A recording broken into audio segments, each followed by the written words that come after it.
It's not just Tea Party voices that are concerned. Republican Florida Congressman Connie Mack joins me now, bucking his party. He voted against the Patriot Act extension. Congressman Mack, it's a pleasure. Welcome back to Freedom Watch. Is there a chance that the Patriot Act might not make it through in the Senate once it's sent over there?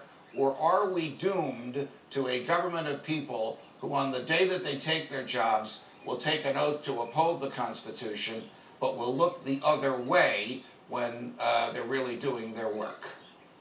The reality is, judges, I think it'll pass the House and it'll pass the Senate, which is unfortunate because my belief, and I know you share the belief, is that this destroys Americans' rights and freedoms.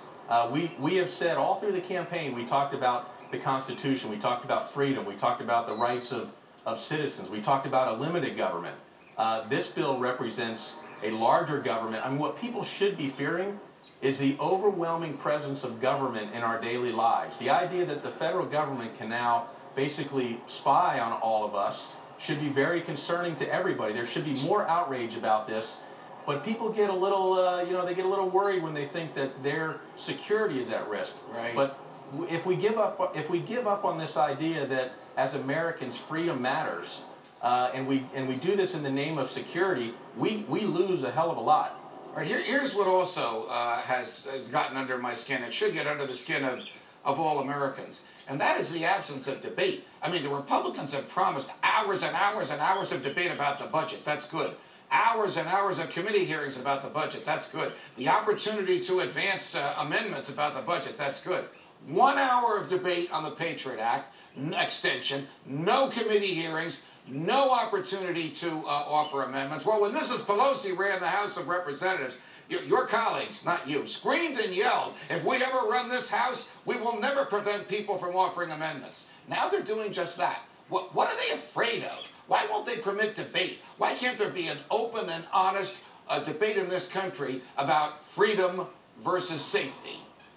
Well, I agree with you, Judge. I think that we ought to, we should not be afraid that other people have other ideas. In fact, I think more the American people hear the other side's arguments, they'll realize that they're shallow, that those arguments don't hold water.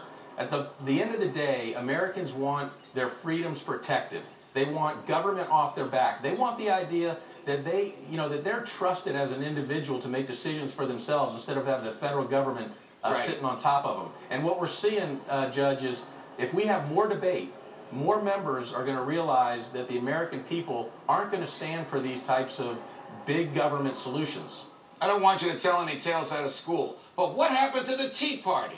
What happened to all those small government Republicans which gave the Republican Party a majority in the House of Representatives? Where are they when it comes to voting against this increase in government power to spy on us?